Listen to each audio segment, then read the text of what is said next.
자연 법칙을 거슬러서라도 이런 주제로 말씀 생각해 보겠습니다. 기본 족속이 이스라엘과 화친 조약을 맺었다는 소식을 들은 예루살렘 왕 아도니세덱은 기브온을 치기 위해 가나안 남부 지역에 있는 헤브론과 야르못 그리고 라기스와 에글론 왕들과 동맹을 맺습니다. 자기들 땅을 점령하기 위해 공격해 오고 있는 적군 이스라엘과 싸워도 시원찮을 판에 오히려 이 적과 화치를 맺었다는 것에 대한 그 배신감이 굉장히 컸고, 그래서 이 배신자의 말로가 어떻게 끝나는가 하는 것을 본보기로 보여줌으로써 제2의 기본 족속이 나오지 않도록 하기 위해, 그리고 궁극적으로는 이스라엘을 물리치기 위해 동맹을 맺어서 기브온을 치려고 했다는 겁니다. 이 동맹을 맺은 가나안 5족속들이 쳐들어오고 있다는 소식을 들은 이 기브온 족속들은 여호수아에게 급히 사신을 보내어 사람을 보내어서 이제 군사 지원을 요청합니다. 소식을 접한 여호수아는 이 기브온을 구출하기 위해 이제 군사들을 보내줍니다. 비록 기브온에게 속임을 당해서 맺은 사기 언약이었긴 하지만, 그러나 여호와의 이름으로 맺은 조약이기 때문에 이들을 도와줘야만 했던 겁니다. 그리고 기브온 족속들을 도와줄 목적만이 아니라 가나안 정령을 위해서는 이들과의 전쟁은 피할 수가 없었던 거죠. 여호수아가 군사들을 이끌고 가나안 5 동맹국들과 싸우기 위해 출발할 때에 하나님은 여호수아에게 승전을 약속하는 말씀을 하셨습니다. 8절에 그들을 두려워하지 말라. 내가 그들을 네 손에 넘겨주었으니 그들 중에서 한 사람도 너를 당할 자 없을 것이라. 적들을 여호수아의 손에 넘겨줬다는 것은 이거 승전을 의미하는 말이죠. 하나님께서 이미 이들과의 전쟁에서 승리를 보장하셨다는 겁니다. 따라서 아무 염려 근심할 필요 없고 두려워할 필요 없고 그저 전선에 나가기만 하면 되는 겁니다. 여호수아는 이미 승리가 확정된 이 전쟁에 군대를 이끌고 가서 이들과 싸웠고, 결과는 하나님이 보장하신 대로 대승을 거두게 됩니다. 11절 이하에 보면 여호수아 군대의 칼날을 피해 도망을 가던 가나안 5 족속들이 하나님께서 내리신 우박 덩어리에 맞아서 죽었는데 군대의 칼날에 죽은 자보다 우박에 맞아 죽은 자가 더 많다, 이렇게 기록이 되어 있습니다.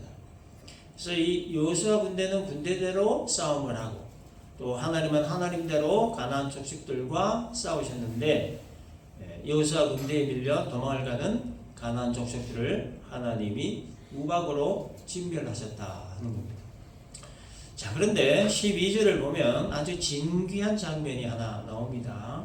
태양과 달이 하루 동안 머무르게 된다 하는 내용입니다. 태양아 너는 기브온 위에 머무르라. 달아 너도 아얄람 골짜기에서 그리할지어다 하매 태양이 머물고 달이 멈추기를 백성이 그 대적에게 원수를 갖기까지 하였다라고 기록되어 있습니다.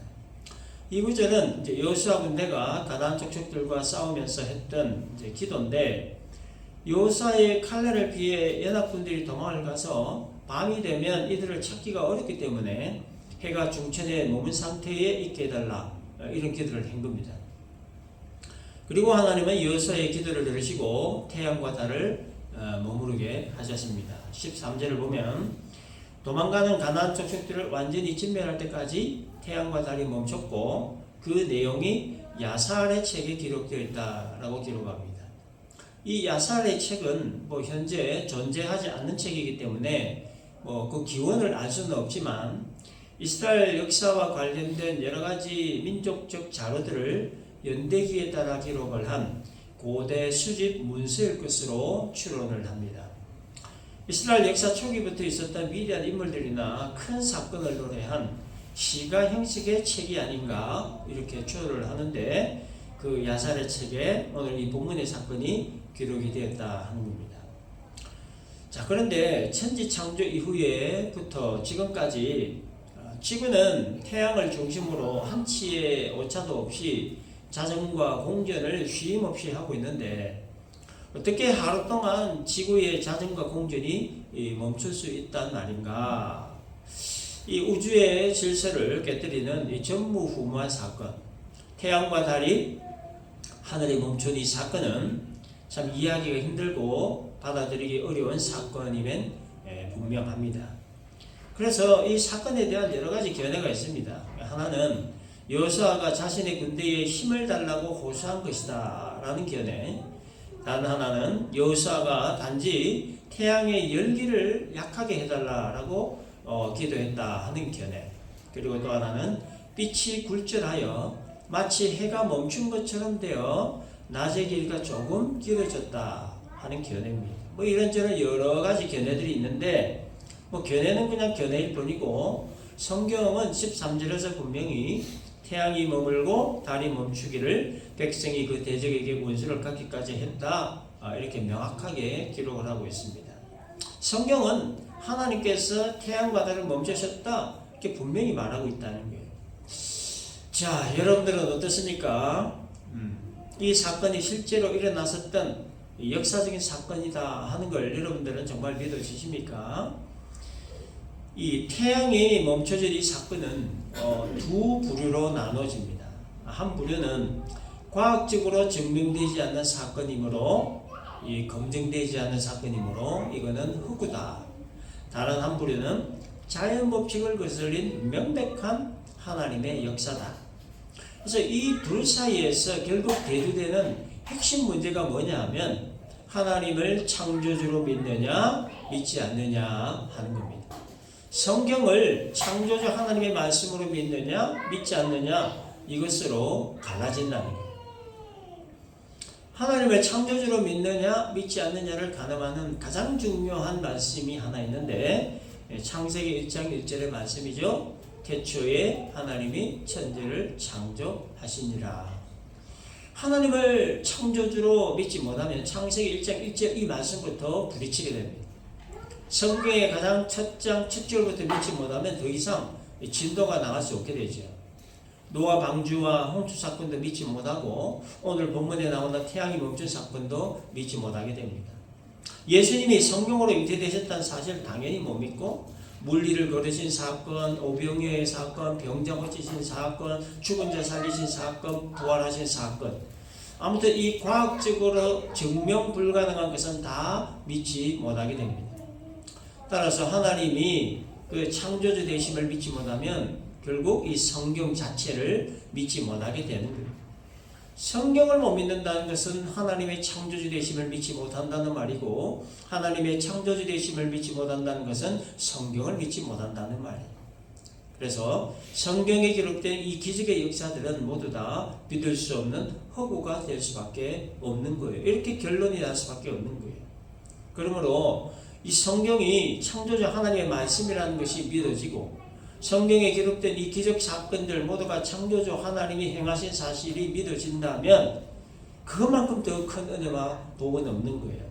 그 모든 기적의 사건들이 믿어지고 하나님의 창조주 되심이 믿어진다는 것은 하나님의 택하신 백성임을 명백하는 증명하는 것이기 때문입니다. 아무나 성경이 믿어지고 아무나 하나님 창조주 되심 믿어지는 게 아니죠. 믿을 수 있는 믿음이 있기 때문에 믿어지는 것이고, 그 믿음은 오직 택하신 하나님의 자기 백성들에게만 주시는 특별한 선물이기 때문입니다. 하나님이 해와 달과 별들을 만드신 우주 만물의 창조주로 믿어지면 창조주 하나님의 말씀이 기록된 성경이 당연히 믿어지게 되는 거예요. 따라서 오늘 이 본문의 사건, 해와 달이 하루 동안 멈춘 이 사건 역시도 믿어지게 되는 거예요. 이게 복 중에 가장 큰 복이고 은혜 중에 가장 큰 은혜인 겁니다. 자, 그런데 본문의 이 사건, 해와 달이 하루 멈춘 사건을 과학적으로 증명하려는 시도가 과거에 있었습니다. 1960년대에 미 항공우주국 나사에서 일하는 우주과학자들이 미래에 쏘아 올릴 인공위성의 궤도를 결정하기 위해 10만 년 전에 태양과 달의 궤도를 슈퍼컴퓨터로 계산을 했는데 24시간이 빠진 것을 발견을 했다고 합니다. 원인을 몰라서 고민하고 있을 때 성경을 아는 한 사람이 오늘 본문의 사건을 떠올리면서 여호수아 시대에 태양이 하루 멈췄다는 기록을 찾아냈다고 합니다. 그래서 과학자들이 여호수아 시대의 천체의 궤도를 조사한 결과 하루 동안 천체의 움직임이 정지되었다는 것을 찾아냈다고 합니다. 자, 이것이 발표되고 난 이후에 이 마치 과학이 성경을 증명이라도 한 듯 돼서 특별되었고, 또 많은 목사들이 성경의 무호성을 강조하기 위해 이 사실을 인용하기도 했습니다. 자, 그러나 1997년 3월 25일 나사의 고다드 우주비행센터는 이 홈페이지에서 그런 일이 없다라고 공식적으로 밝혔습니다. 그래서 이 사건의 진위 여부는 아직도 계속적으로 논란이 되고 있는데, 그런데 여러분, 우리가 짚고 넘어가야 할 것이 하나가 있습니다. 뭐냐면, 성경이 과학적으로 증명이 되면 성경이 무호하고, 과학적으로 증명이 되지 않으면 무호하지 않다는 말이냐 하는 겁니다. 여러분들 어떻게 생각하세요? 그리고 성경이 과학적으로 증명이 되면 성경이 역사성을 갖는 것이고, 과학적으로 증명되지 못하면 역사성을 갖지 못하는 것인가 하는 겁니다. 여러분, 성경은 과학적으로 증명이 되든지 안 되든지의 여부와 상관없이 성경은 무호하고 역사성을 갖는 겁니다. 성경이 무호하다라는 말은 성경은 아무런 오류가 없다는 말이고, 성경이 역사성을 갖는다라는 말은 성경은 명백한 객관적 사실이다 하는 말입니다. 태양과 달이 하루 멈춘 사건, 지구의 자전이 하루 멈춘 이 사건을 알기 위해 과거로 거슬러 올라가 특정한 때의 시간이 비었다는 것을 계산하는 것은 사실상 불가능한 일입니다. 이것을 계산하려면 시간의 정확한 출발점이 확인되어야 되고, 또 출발 시간으로부터 지금까지 하루의 시간이 24시간이다 이렇게 동일해야 한다 하는 가정이 필요하고, 또 여호수아 사건이 일어난 때가 정확하게 몇 년, 몇 월, 며칠, 몇 시였는가 하는 것을 알아야 돼요. 그래서 이 사건은 자연법칙으로 설명하거나 증명하는 것은 사실상 불가능하다. 그러므로 우주 만물의 창조주이신 하나님이 주관하신 초자연적 사건으로 봐야 된다 하는 겁니다. 오늘 이 사건뿐만이 아닙니다. 성경에 기록된 비과학적으로 보이고 비이성적으로 보이는 사건들 얼마나 많습니까? 비논리적이고 비합리적이고 비상식적으로 보이는 사건들이 얼마나 많습니까? 그런 사건들을 과학적으로 증명한다는 것은 이게 불가능하죠. 그러므로 오늘 사건 포함 성경에 기록된 모든 사건들을 볼 때 우리가 가져야 될 의식은 뭐냐? 성경은 창조주 하나님의 말씀이 오류 없이 기록된 책이다 라는, 성경은 역사성, 즉 객관적 사실이 기록된 책이다 라고 하는, 이런 의식, 이런 믿음으로 성경을 봐야 된다 하는 거죠. 창조주 하나님께서 자기 백성과 함께 자신의 역사를 운행해 가실 때 경우에 따라서 오늘 본문과 같이 창조 법칙을 거스르실 때가 있습니다. 피조물인 사람들 입장에서는 해와 달이 멈춘 이 사건은 상상할 수 없을 정도로 놀랍고도 신비한 일이지만, 그러나 창조주 입장에서는 사실상 아무 일도 아닌 거예요. 마치 어린아이가 레고 장난감을 가지고 사람도 만들었다가 자동차도 만들었다가 집도 만들었다가 동물도 만들었다가 하듯이, 하나님은 자신이 만든 피조물들을 이렇게도 저렇게도 하실 수 있는 분이시라는, 그 이유가 바로 하나님은 우주 만물을 창조하신 창조주시기 때문이라는 거예요. 태양을 하루 동안 머물게 하실 수도 있고, 이틀 동안 머물게 하실 수도 있고, 1년 동안 머물게 하실 수도 있고, 영원히 머물게 하실 수도 있는 거예요. 왜냐? 창조주이시기 때문입니다. 우리 이 손목시계 시간을, 옛날 손목시계를 시간을 앞으로 돌렸다가 뒤로 돌렸다 할 수 있는 것처럼, 하나님은 이 시간을 앞으로 돌렸다가 뒤로 돌렸다가 시간을 중지시켰다가 풀었다가 시간을 마음대로 조정하실 수 있는 분이세요. 왜냐? 시간의 주인, 시간의 창조주시기 때문입니다. 따라서 이 태양과 달이 하루 동안 멈춘 오늘 본문의 이 사건은 당시 여호수아 군대가 가나안 족속들을 진멸시킬 수 있는 시간을 주시기 위해 하셨던 아주 단순한 일에 불과합니다. 그러나 하나님은 이런 일을 자주 행하시지는 않습니다. 비상선언 때에만 사용하시는 특별한 하나님의 역사입니다. 14절을 보면 여호와께서 사람의 목소리를 들으신 이 이 같은 날은 전에도 없었고 후에도 없었나니 이는 여호와께서 이스라엘 위하여 싸우셨음이니라 이렇게 기록되어 있습니다. 연합군들을 진멸하기 위한 시간이 촉박한 상태에서 하나님이 행하셨던 비상섭리였다 하는 겁니다. 해와 달이 중천에 머문 이 사건은 하나님의 역사로 말미암아 실제로 일어났던 명백한 사건이었고 또 과학적으로 증명을 했던 안 했던 여부와 상관없는 명백한 역사적 사건이었습니다. 또 우리는 그 사실을 분명히 믿는 믿음의 사람들입니다. 그러므로 우주 만물을 창조하신 창조주 하나님께서 인간의 능력으로 증명할 수 없는 성경의 사건들을 얄팍한 인간의 과학적 지식으로 증명하라고 시도하다가 성경에 오류가 있다 결론 내버리는 자들의 말에 귀를 기울일 필요가 없다는 것. 우리는 하나님이 주신 믿음의 선물인 믿음으로 하나님의 창조주 되심을 믿고 창조주 하나님의 말씀이 기록된 성경을 믿는 믿음으로 이 땅을 살아가면 되는 것이고 나아가 창조주 하나님을 믿지 못하고 부정하는 자들에게 우리의 믿음의 삶을 통하여 하나님의 살아 역사하심을 증거하면 된다 하는 겁니다. 그래서 이 본문을 통해서 우리가 얻을 수 있는 영적인 교훈 두 가지가 있습니다. 첫째는 하나님은 이 자연 법칙을 거슬러서라도 자기 백성을 지키시고 보호하신다 하는 겁니다. 밤이 되면 연합군들을 진멸하기에 상당한 어려움이 있게 될 것을 알았던 여호수아가 해와 달을 충천히 머물게 해달라고 기도하고 선포했을 때 하나님이 응답을 하신 것처럼 오늘을 살아가고 있는 우리들에게도 이와 같은 기적의 역사는 일어난다는 거예요. 비록 성격은 다르지만 하나님은 오늘도 우리들을 지키시고 보호하시기 위해 여러 모양으로 기적의 역사들을 행하시고 계신다는 거예요. 자연 법칙을 거스른다라고 하는 이 말의 의미는 해와 달이 중천에 머무는 것만을 말하는 것이 아니고 이성적으로나 상식적으로 맞지 않는 일들, 합리적이지 않은 일들 전부를 다 포함하는 말이에요.